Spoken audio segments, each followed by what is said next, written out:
कार्यक्रम के पुण्यार्जक हैं हनुमान प्रसाद बड़जात्या परिवार, जशपुर, रायपुर, राजकुमार सुधा जैन, विनोद संजना जैन, दिलीप सीमा जैन, रासू शीतल, राहुल अदिति, पुष्पा बिमल पांड्या इंदौर, स्नेहलता विकास काला जयपुर, ममता सुरेश सेठी कोलकाता, सानू अमित जैन सूरत, पूर्वा हर्ष जैन कोलकाता, सलोनी हर्षवर्धन जैन आगरा। जय जिनेंद्र दर्शकों, स्वागत है आप सभी का इस विशेष प्रसारण में।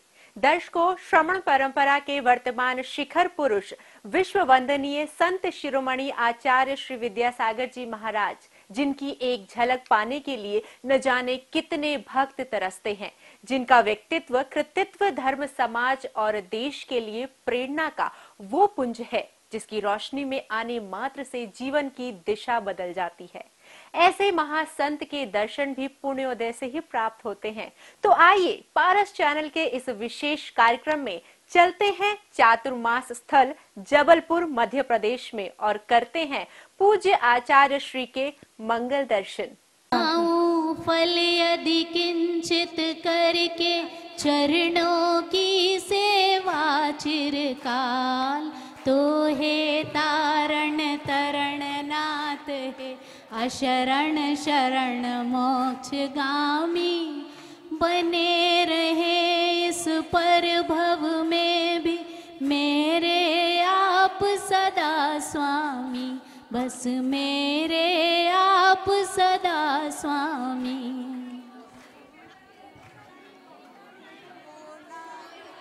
पूर्णायु हो दीर्घायु हो आप शतायु हो, हम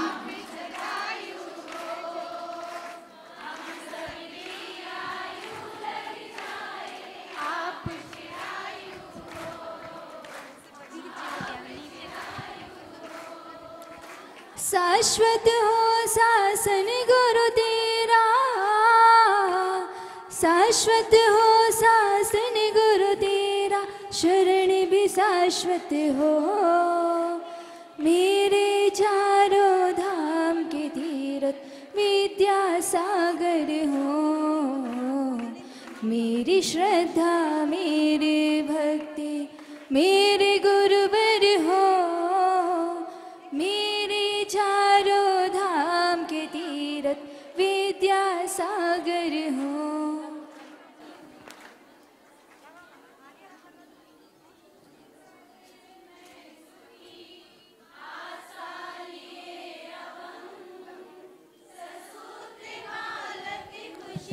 रहे लब में उड़े पतंग,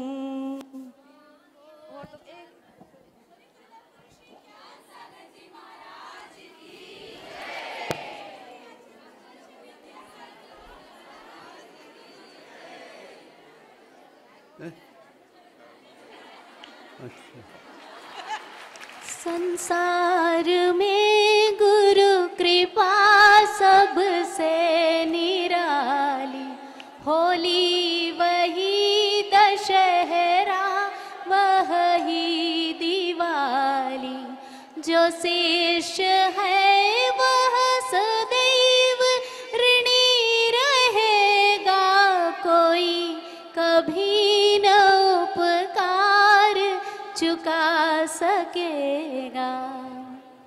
आचार्य श्री जी गिरि समेत ते पायो, शिव थल तिथि पूर्णमासी सावन को, कुलिशायुध गुण गायो, मैं पूजूं आप निकट आवन को। श्रेयांस नाथ जिन राज का संकुल कूट है जे, मन वच तन कर पूज हूँ शिखर समेत यजे। ओम ह्रीम श्री श्रेयांसनाथ जिनेन्द्र आदि मुनि 96 कोड़ा कोड़ी 96 करोड़ 96 लाख 9,542 मुनि इस संकुल कूट से सिद्ध भय तिनके चरणारविंद को मेरा मन से वचन से काय से बारंबार नमस्कार जलादि अर्घम निर्वपामिति स्वाहा।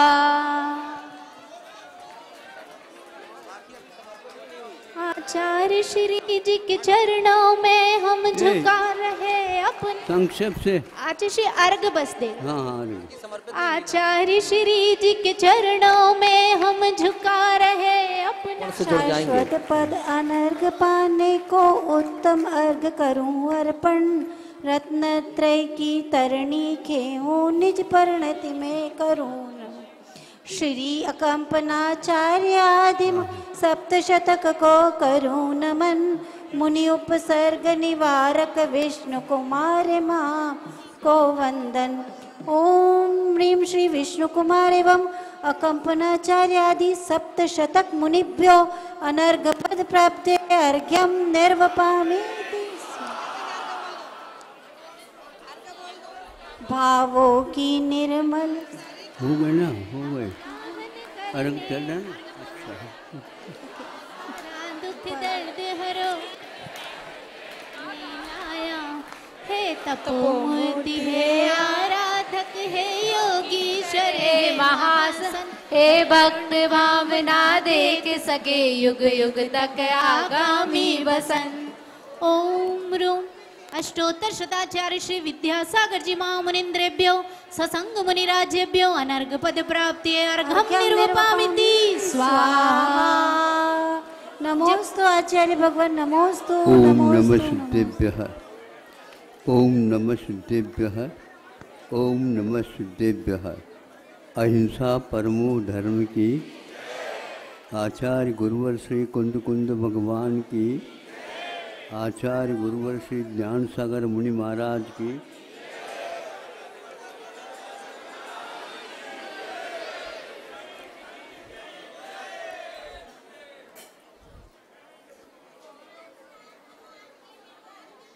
गर्मी का समय था।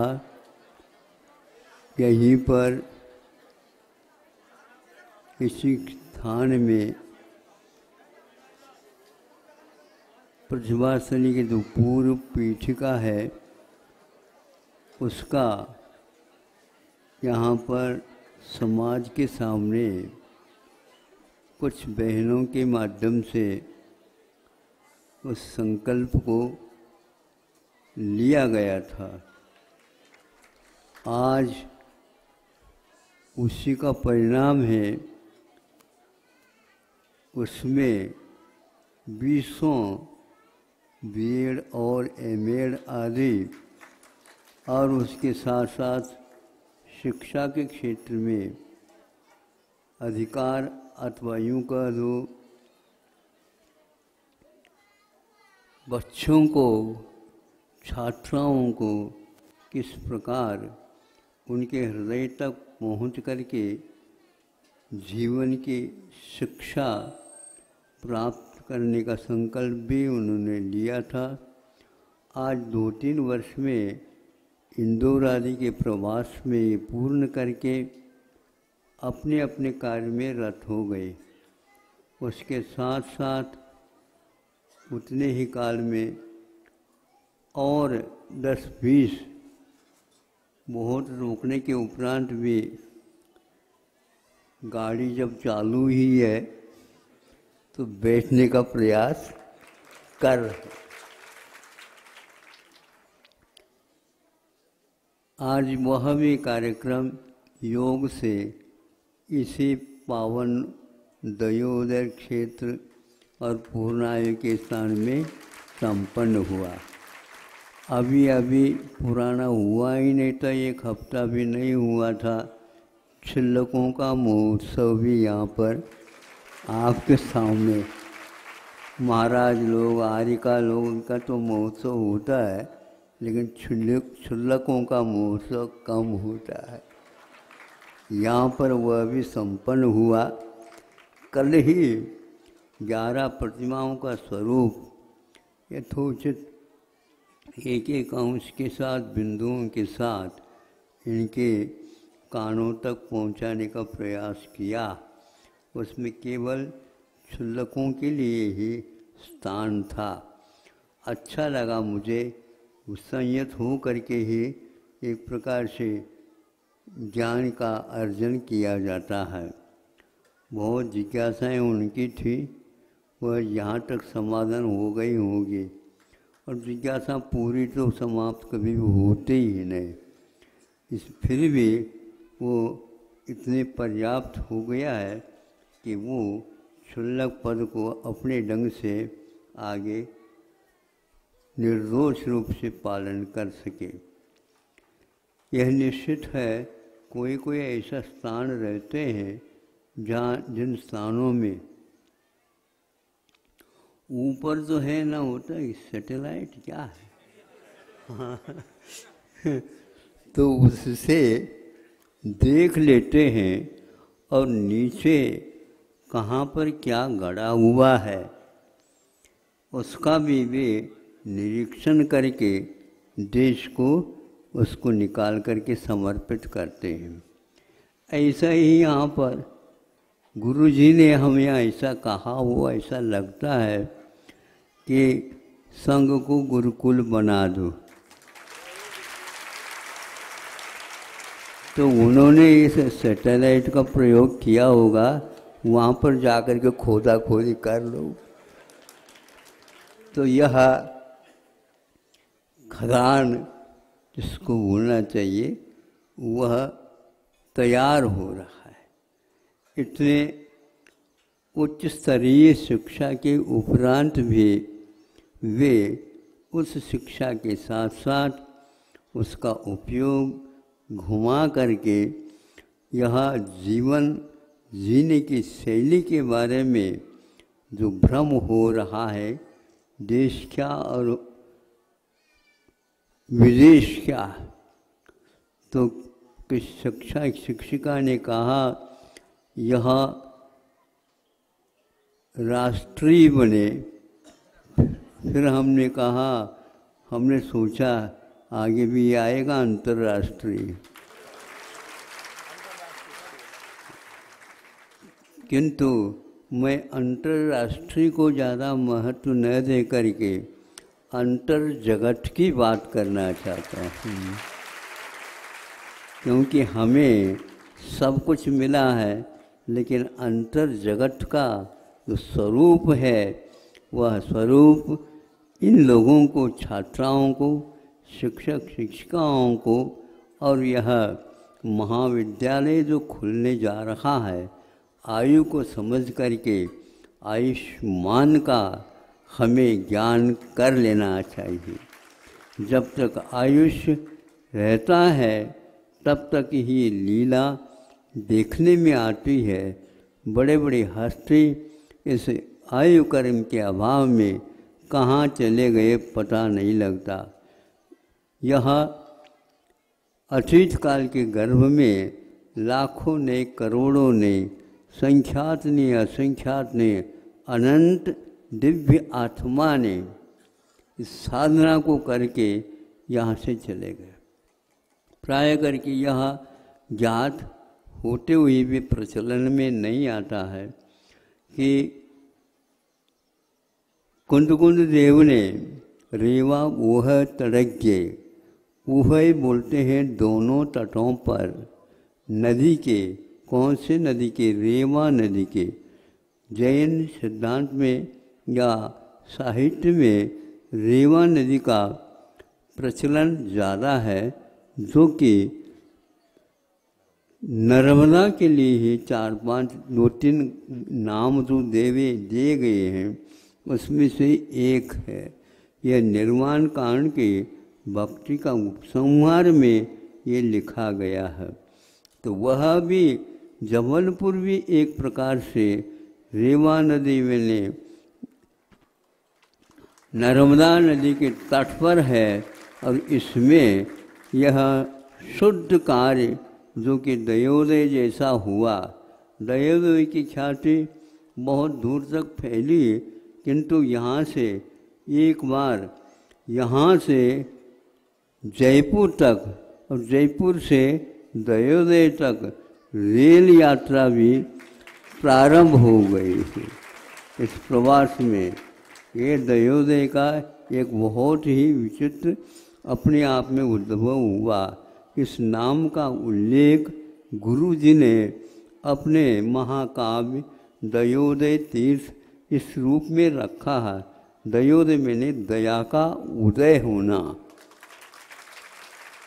पुद्गल के ऊपर दया नहीं की जाती है, पुद्गल से कोई प्रेम नहीं होता। पुद्गल से यदि होता है तो राग हो सकता है, द्वेष हो सकता है, किंतु आत्मा से राग द्वेष छूट जाएंगे तो निश्चित रूप से आत्मानुराग और अहिंसा धर्मानुराग उत्पन्न होने के लिए ये स्थान बहुत ही उपयुक्त। दयोदय यहाँ पर खुला, फिर इसके उपरांत प्रतिभास्थली का क्रम आ गया, फिर उसके साथ साथ एक विशाल मंदिर जिनालय के निर्माण का यहाँ पर संकल्प हुआ। हमने सोचा मंदिर के लिए बहुत जल्दी राशि एकत्रित होती है, ये एक अवसर है कि आज इस स्थान में अनेक जड़ी बूटियों से युक्त यह रेवा तट एक प्रकार प्रसिद्ध है। ऐसे स्थान में आयुर्वेद का एक प्रकार से प्रचलन हो, इस भाव को लेकर के यहाँ पर विशाल शिक्षा केंद्र के साथ, महाविद्यालय के साथ, अनुसंधान के साथ यहाँ चिकित्सा का प्रारंभ शिक्षा के साथ साथ हुआ है। यह जबलपुर के लिए ही श्रेय जाता है मुख्य रूप से,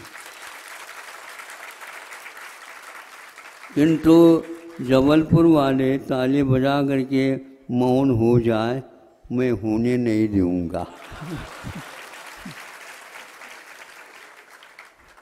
उसके लिए वे कार्य करके फिर बाद में पूरा चलकर विश्राम करो, यह उक्ति उनके लिए देता हूँ। किंतु बोलो नहीं, किंतु आंखें खोलकर कहाँ पर किस ढंग से अपने समय का उपयोग करना है यह सीखना है। तो मंदिर के साथ साथ यह आयुर्वेद मंदिर समझ करके दयोदय की रक्षा के लिए ये आप लोग काम करेंगे। इसमें योग से दूर दूर से लोग जुड़ते जा रहे हैं, सहर्ष जुड़ते जा रहे हैं। और भी आपको कोई सहयोग चाहिए हमें याद करो कह रहे हैं, लेकिन ये लोग सोएंगे तो फिर वो कहेंगे भैया सो गए बच्चे। बच्चे बहुत जल्दी सोते हैं और बहुत जल्दी जागते भी हैं। इसके अनुसार हम इनको जगाते रहेंगे और इनमें से ऐसे भी व्यक्तित्व की आवश्यकता है वे इस प्रकार के कमेटी को जगाती रहे, उत्साह के साथ आगे बढ़ते रहे। इसके साथ साथ हमें आयुर्वेद को जीवित करने के लिए, उसके महत्व को और सामने लाने के लिए, प्रकाश में लाने के लिए ऐसे प्रतिभाओं का भी चयन या गवेषणा आप लोगों को करना चाहिए। जैसे कहाँ पर गाय मिलती है वो मिलती है, उसी प्रकार प्रतिभा जो छात्रा हो या छात्र हो, प्रतिभा यदि है तो उसके लिए एक प्रतिभाओं को गोद में लेकर के उनको ऐसा पर सुबह सुबह आने की ही ये फुर्सत है, फिर बाद में दुकान खुल जाते तो आते नहीं। इसलिए पूरी जनता आई है और इन शब्दों को वह सुन करके जा रही है। इनमें से कोई कार्यकर्ता ढीला ढाला करेगा तो उसके लिए हम अवश्य ही किससे दंडित करेंगे? सब लोगों के सामने कहेंगे देखो इन्होंने संकल्प लिया था लेकिन नहीं हो पाया, कोई बाधा नहीं, इनके पास समय नहीं है तो और कोई भी लाल को ढूंढो, वह धन भी दे सके और समय भी दे सके। हम तो समय और दोनों की बात, लाल को तो हम गौन करते हैं।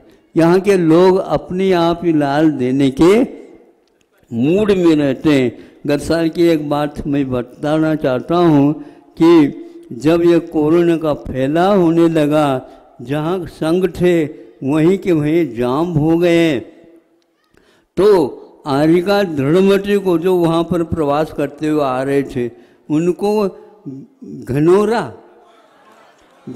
में रोक दिया। तो उन्होंने कहा महाराज घनौरा तो छोटा सा भी नहीं, ये गांव है और उस गांव में इतने विशाल आर्य का संघ का निर्वाह कैसा होगा, देखते रहियो सब होगा। और ऐसा ही हुआ, ऐसा हुआ, लेकिन प्रवचन कुछ नहीं हो पाए। तो फिर हाथ जोड़ करके कहते महाराज हमारे लिए मिला तो संघ, बहुत विशाल संघ मिला, लेकिन एक बार भी प्रवचन नहीं हुआ। अब आगे आप दया करेंगे और हमारे लिए चातुर्मास भी किसी का। तो वहाँ से तपोमती आ रही थी, इस साल वहीं के वहीं रोक दिया हमने। और घनौरा में पिंडरा में प्राय करके होते हैं चातुर्मास, और घनसौर में भी होते हैं, किंतु यहाँ घनौरा में सब लोग भूल जाते थे। वहाँ पर भी दयोदय है बताते हैं। इस प्रकार यहाँ पर चप्पे चप्पे पर दयोदय की स्थापना हुई है। विशाल कायक जो मंदिरों का भी निर्माण हो रहा है। तो इसलिए आप लोग अपने इतिहास को और आगे साफ सुथरा रखते हुए आगे बढ़ाएंगे, इतना पर्याप्त समझता हूँ। आज का यह मांगलिक कार्य संपन्न हुआ, बहुत अच्छा लगा। यहाँ पर अभी कितने हैं लाल और हीरे मोती मालिक, मैं नहीं कर सकता, ये तो गुरुदेव जाने, उन्होंने देख रखा होगा। अगला वहाँ पर खोदना, अगला वहाँ पर खोदना, जहाँ पर वो संकेत देंगे वैसे ही काम करने के लिए हम तो काम मजदूर संघ वाले हैं। अब उसी से हमारा काम पूर्ण हो रहा है। सेठ साहूकार बनने की हमें कोई भूख नहीं है, लेकिन तो ये साहूकारी से कोई कम है ही नहीं। इसलिए इसका भी रस आप लिया करो। अहिंसा परमो। महर्षि आचार्य भगवंत गुरुदेव श्री 108 विद्यासागर जी महामुनि राज की प्रेरणा और आशीर्वाद से संस्कार धानी जबलपुर तिलवारा घाट में पूर्णायु आयुर्वेद चिकित्सालय एवं अनुसंधान विद्यापीठ का निर्माण किया गया। प्रारंभिक अवस्था में जहां यहां 100 बेड का चिकित्सालय संचालित है, और साथ ही साथ इस चिकित्सालय की सबसे बड़ी विशेषता ये है कि यहां आयुर्वेद पर आधारित चिकित्सा प्रदान की जा रही है। नाड़ी परामर्श, नाड़ी परीक्षण की उस प्राचीन परंपरा को यहाँ जीवंत किया गया है जो लुप्त होने की कगार पर थी। एक बार पुनः ऐसे वैद्य और आधुनिक आयुर्वेद के शोधों से प्राप्त परिणामों को समाहित करते हुए यहाँ पर जब चिकित्सा की व्यवस्था की गई तो यहाँ के परिणाम बड़े आश्चर्यजनक रहे। यहाँ कैंसर जैसी बीमारियों से लेकर के ऐसी ऐसी असाध्य बीमारियों से लोग अपने आप को रोग मुक्त कर पाए हैं जिसका इलाज उन्हें पूरे भारतवर्ष में कहीं नहीं मिला। आज आचार्य भगवंत का आशीर्वाद हम सबको मिला है। अब ये चिकित्सालय एक बड़े रूप में हम सभी के बीच आने जा रहा है। 100 बेड का ये चिकित्सालय अब 800 बेड के चिकित्सालय में परिवर्तित होने जा रहा है। अब कल्पना तो करें कि 800 बेड का जब चिकित्सालय बनेगा तो कितने बड़े परिसर में ये चिकित्सालय हम सबको दिखाई देगा। पूरे भारतवर्ष की सेवा के लिए अब ये चिकित्सालय बनकर के तैयार होने वाला है। वहीं इसकी भूमिका से 2 बातें और जुड़ी हैं। एक और बात जो इसे महत्वपूर्ण बनाती है कि इस चिकित्सालय के साथ साथ मेडिकल कॉलेज भी बहुत शीघ्र यहाँ संचालित होगा, जिसके माध्यम से छात्र और छात्राएं VMS की डिग्री को प्राप्त करेंगी, आयुर्वेद विशारद, आयुर्वेद रत्न की उपाधियों को प्राप्त करेंगी और चिकित्सक बनकर के पूरे भारतवर्ष की सेवा के लिए यहाँ से प्रस्थान करेंगी।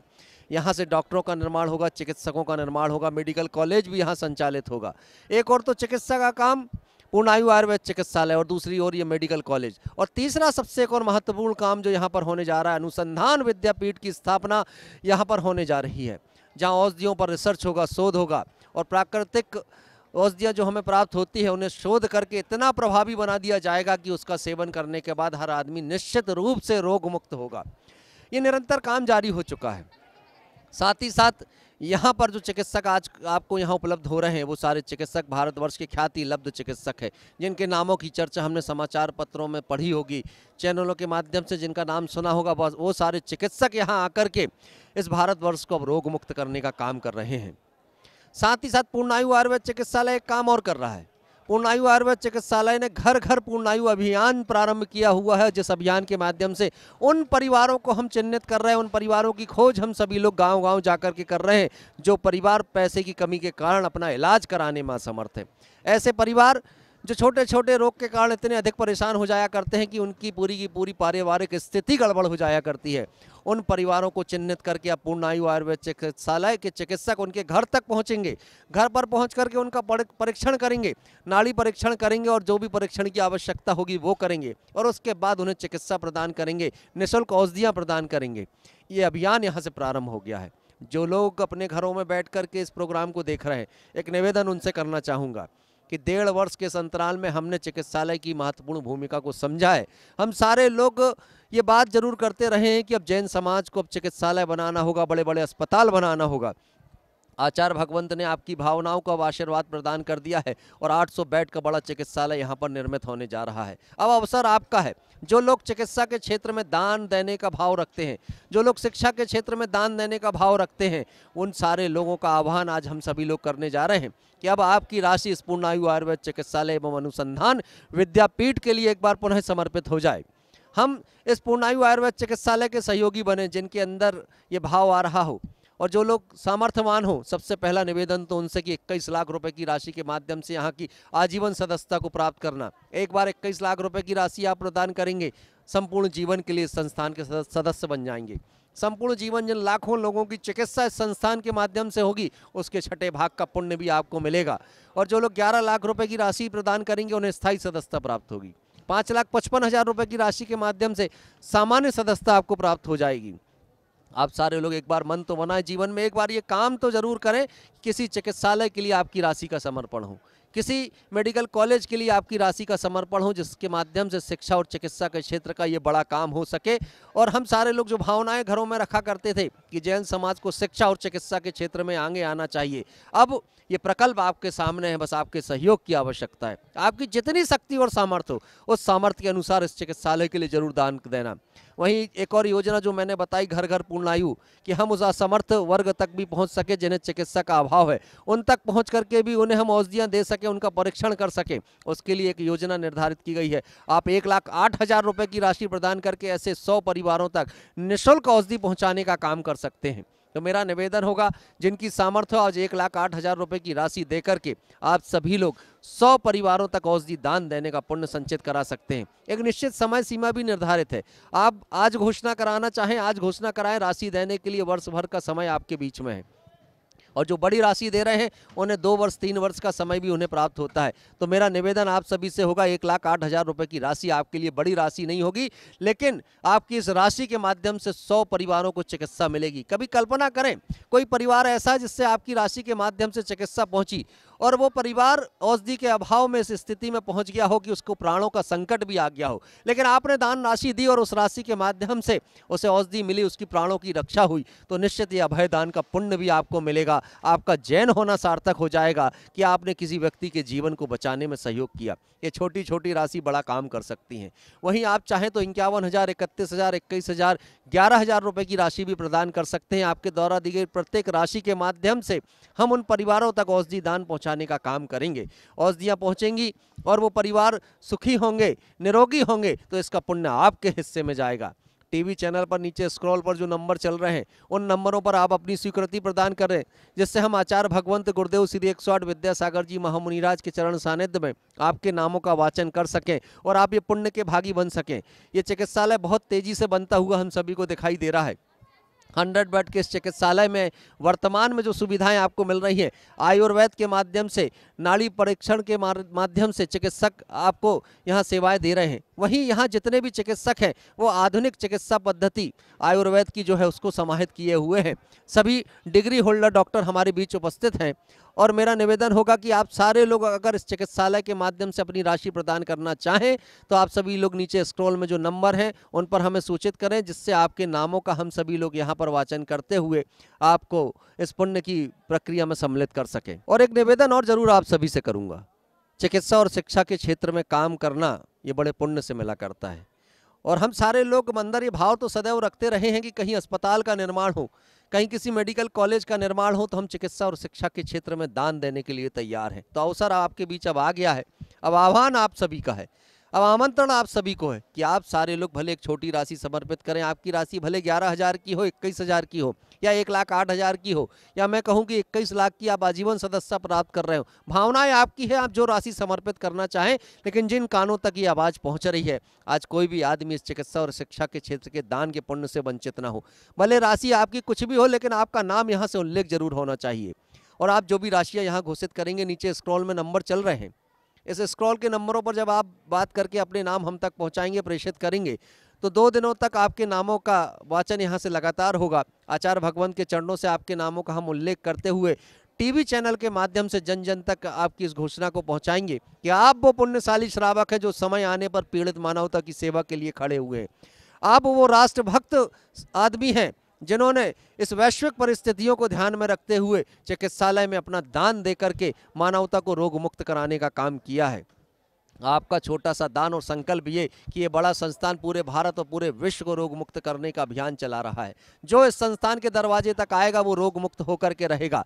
कितनी बड़ी से बड़ी असाध्य बीमारियां हों, कितनी से बड़ी बड़ी वो बीमारियां जिनकी चिकित्सा भारतवर्ष में कहीं ना मिले, पूर्णायु आयुर्वेद चिकित्सालय उन सारे रोगों का इलाज करने के लिए तैयार है। उन असाध्य रोगों से आपको मुक्त करने के लिए यहाँ के चिकित्सक तैयार हैं। बस आप एक काम जरूर करना कि अब इस चिकित्सालय को आर्थिक रूप से मजबूत बनाने का काम आपको करना होगा। आपके द्वारा दी गई ये छोटी छोटी राशियां इस चिकित्सालय को इतना समृद्ध बना दें कि हम पूरे भारत और पूरे विश्व की सेवा कर सकें। 800 बेड का विशाल चिकित्सालय यहाँ पर निर्मित होना है, मेडिकल कॉलेज निर्मित होना है, अनुसंधान विद्यापीठ रिसर्च सेंटर यहाँ पर स्थापित होना है। ये सारे काम तभी संभव हैं जब आपकी भावनाएं एक आकार लें।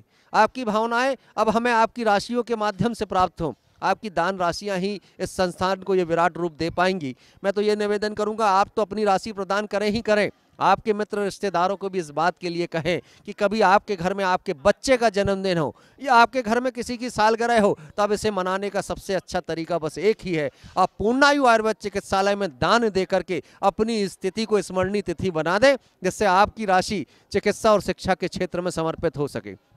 आपकी राशि के माध्यम से कोई व्यक्ति अपने जीवन को निरोगी जीवन के रूप में व्यतीत कर सके, और संभव हो सका तो हो सकता है आपकी राशि ऐसी व्यक्ति को औषधि के रूप में मिलेगी कि उसके जीवन की रक्षा होगी। निश्चित वो व्यक्ति जीवन दान को पाएगा तो अभय दान का पुण्य भी आपको मिलेगा। और हम सभी लोग जो जीव दया की बात किया करते हैं, हम सारे लोग जो प्राणी मात्र की रक्षा की बात किया करते हैं, वो आपकी इस राशि के माध्यम से संभव हो सकती है। कि आपने भले 11,000 और 21,000 की राशि यहाँ प्रेषित की, लेकिन उन परिवारों तक ये राशि पहुंच गई जिन्हें जीवन पर संकट आ गया था औषधि के अभाव में।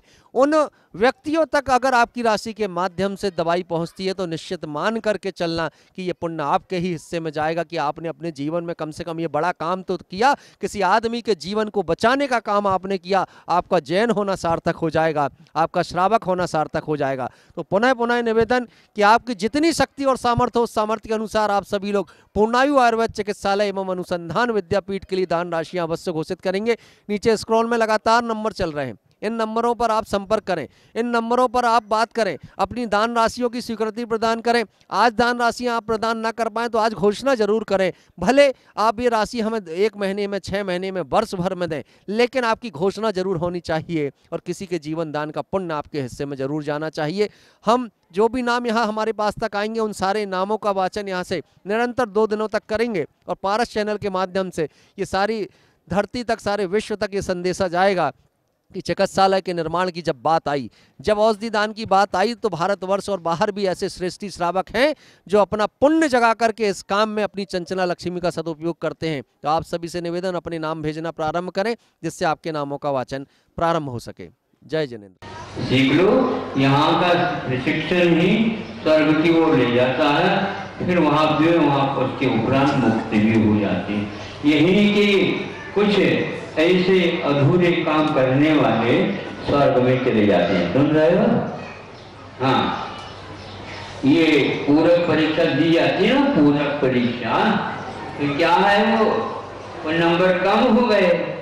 तो आज सुनता हूं मैं, कोई भी भूल वह ऐसे है, 1 बार फेल होता है, 2 बार, 3 बार, 4 विषय में भी हो जाता है, तो भी कहानी नहीं, वह विकासोन्मुखी है, इसको तो आगे बढ़ाना ही। 10वीं कक्षा में भी उसको परीक्षा दे भी दे, ठीक है, नहीं भी दे, योग्यता काफी आ गई है। नहीं समझे, कुछ भी नहीं है तो वह घर का काम तो कर ही नहीं सकता।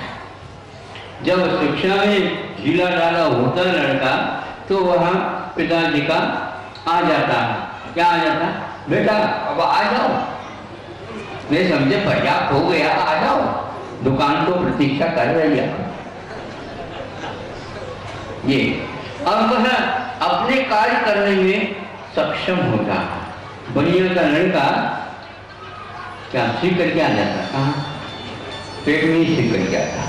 तराजू पकड़ाने के लिए कोई आवश्यकता नहीं, अपने अपने धर्म काटा कहाँ है, कहाँ दबाना है, वो पहले से सीख करके नहीं समझे। धर्म काटा कहाँ है, धर्म भी जानता है, धर्म काटा भी जानता हो। नहीं समझे, कौन सा ग्राहक है, कैसा ग्राहक है, कैसा निकालना, ये पाप नहीं करना बिल्कुल। यदि पाप हो जाता है तो शांतिनाथ भगवान के सामने कस्म इच्छा में दुख करम, सब ठीक ठाक हो जाता है। नहीं समझे, गुरु जी आ गए, वो तस्वीर स्वर कह देंगे, साफ बिल्कुल, बहुत अच्छा सोडा साबुन है ये, करते जाओ और साफ होते जाओ। ऐसा नहीं, बस सीख ले कि नहीं धर्म क्या है। धर्म ये है, नीचे दिख रहा थोड़े से और ज्यादा ले लो, लेकिन वह धर्म क्या करता, कांटा है, कांटा, हाँ वह भूल नहीं है, वो कांटा आपको देख लेगा तो वहां पर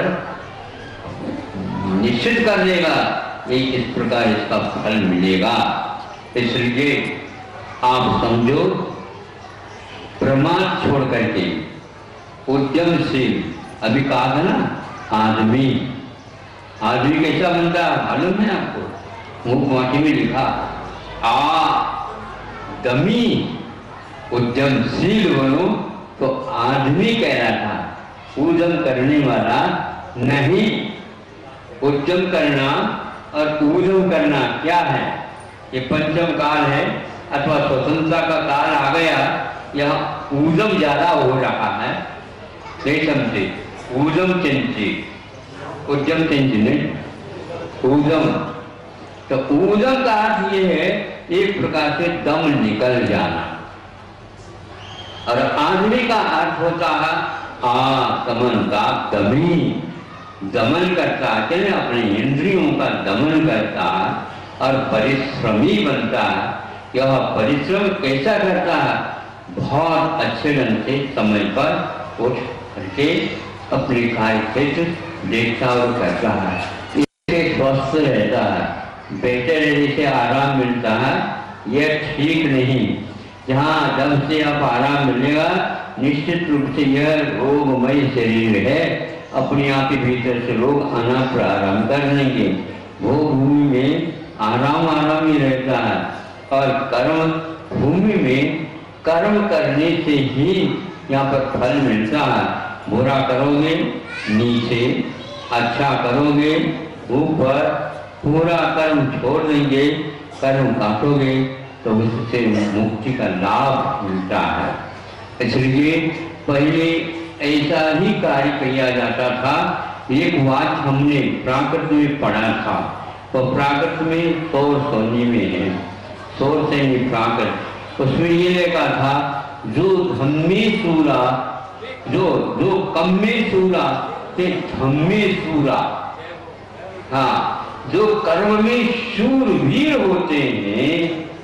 कर्म करने का अर्थ का, कर्म का अर्थ असीम शिल्प विद्या आदि कर्म, अच्छे अच्छे कार्य करना, स्वयं उद्यमशील हो जाना, यह उसको कर्म बोलते थे। उसमें जो शूर होता था, वीर होता था, वही धर्म में भी जो मोक्ष पुरुषार्थ होता है उसमें भी शूर वीर होकर के अपने आप के मन को जीतने का सौभाग्य उसे ही प्राप्त होता है। हर दम वह जब तक दम रहे तब तक संयम के साथ रह करके अपने आप को उसके फलस्वरूप मुक्ति का भजन बना देता है।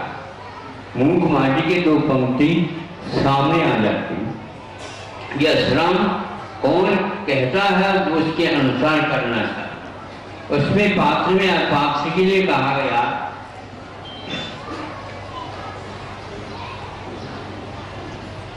पात्र के बिना पानी रुक नहीं सकता। कौन सा वाक्य है?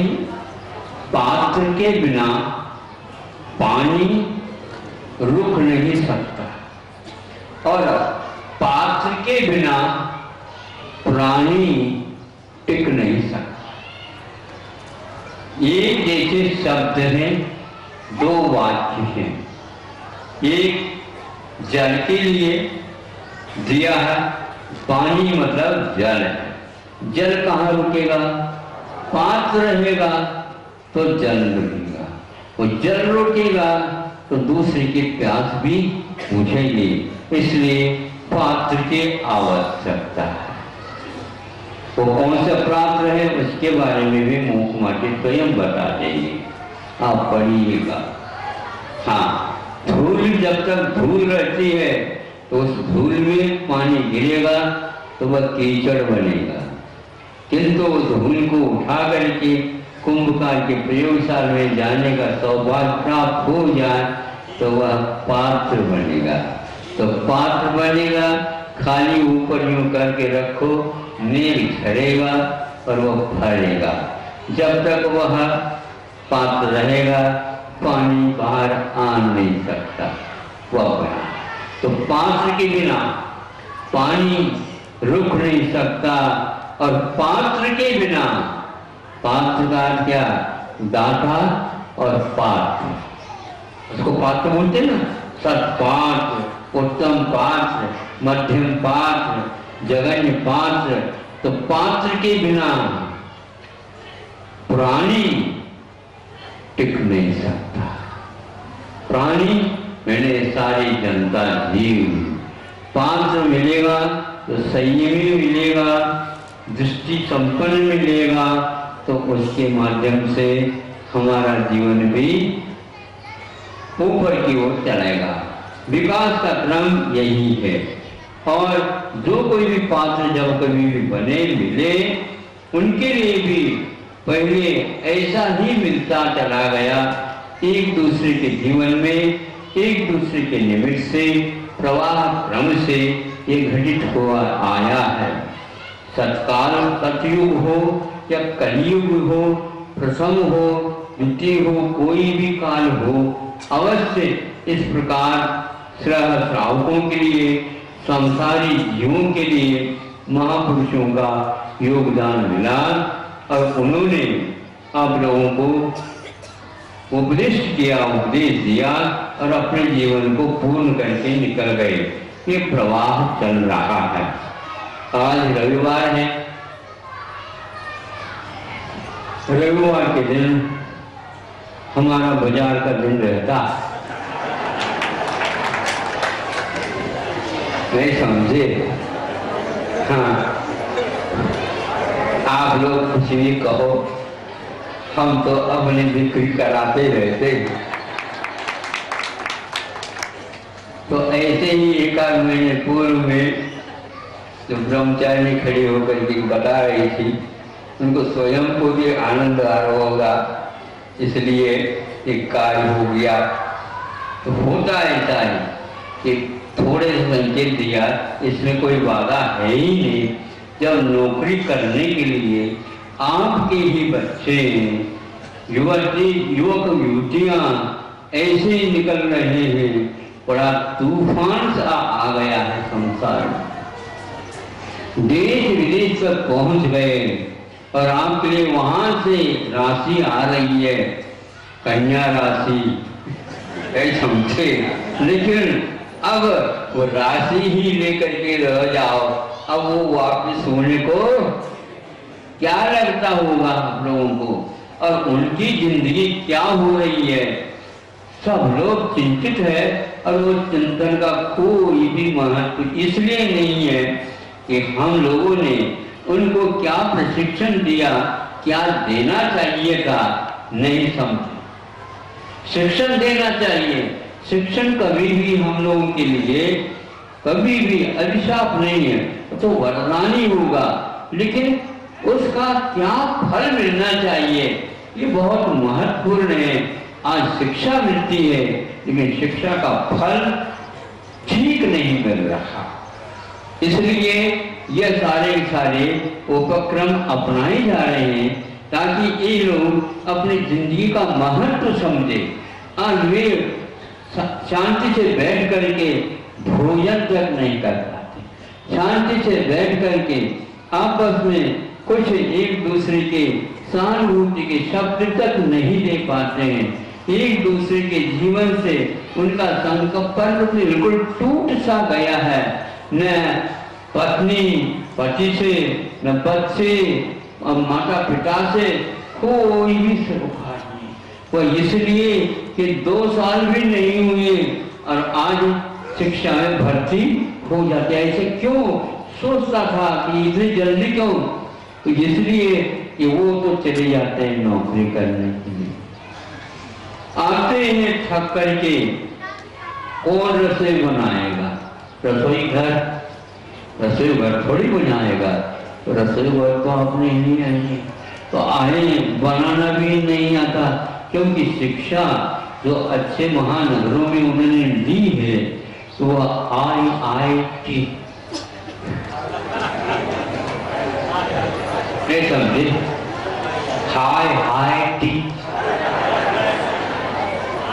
अब क्या, एक पुस्तिका हमारे पास आई थी, इसलिए मैं ये कह रहा हूँ, आज बच्चे महाराज इस बच्चे को आशीर्वाद दे दो, महाराज ये बच्चे बहुत होशियार है, इसको आशीर्वाद दे दो। क्या करना?